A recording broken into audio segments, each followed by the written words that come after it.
मेरा नाम प्रियंका है। मैं बहुत खुश थी कि मेरी शादी रजत से होने वाली है। शादी घर वालों की मर्जी से ही तय हुई है। मेरे भैया की शादी अभी 1 साल पहले ही हुई है। मेरी भाभी का नाम अर्चना है। मेरी भाभी बहुत सुंदर है, साथ ही बहुत ही हंसमुख भी। हंसना और बातें करना उन्हें पसंद है। जब से भाभी घर आई हैं, घर में एक अलग ही माहौल रहता है। भाभी और मेरी अच्छी बनती है। लेकिन एक बात की वजह से मुझे नहीं पता था कि मेरी सोच इतना बदल जाएगी। एक दिन रजत जब घर आया था, तब मैं, भाभी और रजत साथ में एक कमरे में बैठे बातें कर रहे थे। जैसा कि मैंने पहले ही बताया कि मेरी भाभी बहुत बातें और मजाक करती हैं। ऐसे ही बातों बातों में उन्होंने रजत से कह दिया कि आपने भी क्या देखकर इसे पसंद कर लिया? आपका दिमाग तो सही है, अभी भी मौका है, आप बच सकते हो, शादी अभी हुई नहीं है। इतना भी होता तो शायद मैं बर्दाश्त कर लेती, लेकिन उसके बाद जो रजत ने कहा वो मुझे उससे भी ज्यादा बुरा लगा। रजत ने कहा कि क्या करूं भाभी, आपकी जैसी सुंदर तो मुझे शायद मिलेगी नहीं, तो अब जो मिली है उसी से शादी कर लेता हूं। बात मजाक में ही हो रही थी, लेकिन मुझे वो बात दिल पर लग गई। उस समय मैंने भी बात हंसी में डाल दी, लेकिन मुझे अब वो बात सोने नहीं दे रही थी। मैं पता नहीं क्या क्या सोचने लगी थी। मैं अपने आप को भाभी के साथ कंपेयर करने लगी थी। मुझे उनसे और उनके सुंदर होने से जलन होने लगी थी। एक छोटी सी बात मेरे अंदर यह बदलाव ला सकती है, मैंने सोचा भी नहीं था। मैं उस बात का जवाब देना चाहती थी, लेकिन मैं चुप रही। अब मैं कुछ भी सोचने लगी थी। मैं सोच रही थी कि कैसे उन्हें भी रुलाऊं। शादी की तैयारियों के साथ ही मेरा दिमाग कहीं और भी चलने लगा। एक दिन भाभी शॉपिंग करने मम्मी के साथ बाहर गई थी। घर में भैया थे। मैंने सोचा था कि भैया को कुछ ऐसा कहूं जिससे इन दोनों के बीच झगड़ा हो। थोड़ी देर कहा सुनी हो, भाभी थोड़ी परेशान हो। उस समय मैं बस इतना चाहती थी, लेकिन मुझे पता नहीं था कि मेरी उस बात से उन दोनों की जिंदगी में जहर घुल जाएगा। भैया भाभी को फोन लगाकर पूछ रहे थे कि कब तक आओगी। भाभी ने कहा बस आ ही रहे हैं। भैया बोले कि पहले भी यही बोला था। मैंने उस बात को पकड़ लिया और भैया के फोन रखने के बाद मैंने कहा कि खूबसूरत लड़कियों की बात का कोई भरोसा नहीं होता। भैया पता नहीं क्या क्या छुपाती हैं, क्या झूठ बोलती हैं। आखिर वो भाई तो मेरे ही थे। उन्होंने भी मेरी इस बात को पकड़ लिया। पूछा क्यों, क्या बात कर रही है? तुझे कुछ पता चला क्या? मैंने जानबूझकर ऐसा दिखाया कि मैं कुछ जानती हूँ और उनसे छिपा रही हूँ।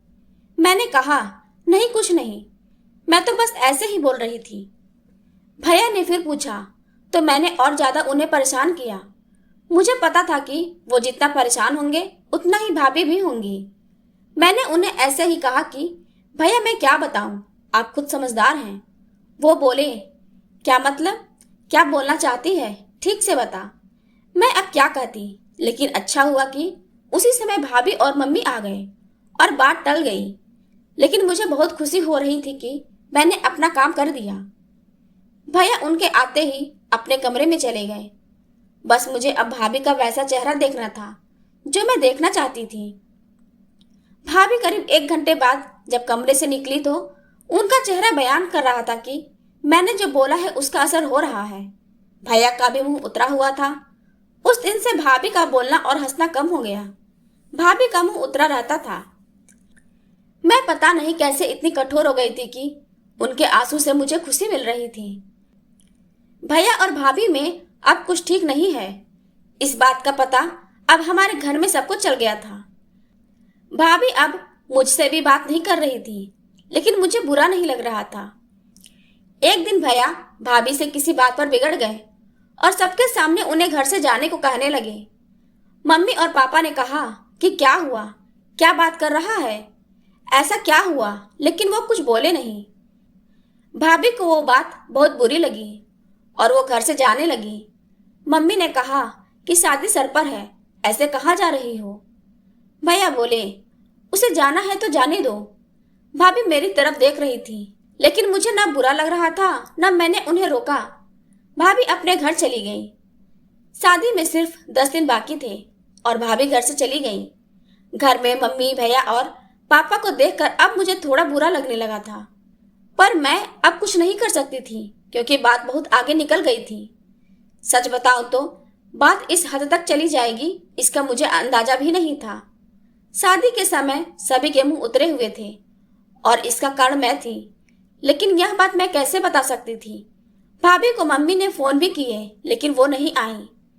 घर का माहौल ही बदल गया। भैया से सभी पूछ रहे थे कि ऐसा क्या हुआ, लेकिन वो भी कुछ बता नहीं रहे थे। घर की रौनक ही चली गई थी। शादी को एक दिन बचा था और भाभी अचानक ही वापस आ गई। भाभी को देखकर मम्मी खुश थी। मैं अभी भी भाभी से बात नहीं कर रही थी। सोच रही थी कि किस मुंह से बात करूं। मेरी वजह से भाभी इतना परेशान जो हुई। भाभी खुद ही मेरे पास आई। मैंने बोला, आप आ गई? वो बोली, हाँ। मैंने सोचा कि अगर मैं नहीं आती तो तुम्हें तैयार कौन करता। भाभी ने ऐसा कहा तो मैं रोने लगी। भाभी ने कहा कि मुझे तुम्हारे भैया की बातों का इतना बुरा नहीं लगा। ठेस तो मुझे तुमने पहुंचाई है। मैं घर से भी तुम्हारी वजह से गई थी। मैंने सोचा था कि तुम मुझे फोन करके बुलाओगी, लेकिन तुमने ऐसा नहीं किया। मुझे नहीं पता तुमने ऐसा क्यों किया, लेकिन मैं तुम्हें एक बात समझाना चाहती हूँ। अब तुम्हारी शादी होने वाली है, तुम दूसरे घर जाओगी। कुछ ऐसा मत करना जिससे बाद में तुम्हें पछताना हो। मैंने भाभी को कहा कि मैं भैया को बता देती हूँ कि वो मजाक था। भाभी बोली, तुम उसकी चिंता मत करो। उन्हें अगर अपनी पत्नी पर विश्वास नहीं तो यह उनकी गलती है, तुम्हारी नहीं। मैं उनसे निपट लूंगी। शादी का समय है, तुम खुश रहो। भाभी के आते ही घर में रौनक आ गई। इस गलती ने मुझे बहुत कुछ सिखाया। मेरे अंदर की जलन को खत्म कर दिया। मेरे अंदर एक डर पैदा कर दिया कि मैं कहीं गलती से भी किसी के साथ कुछ गलत ना कर दूं। भाभी मेरी जैसी नहीं है, मुझे पता है। वो भैया को भी संभाल लेंगी।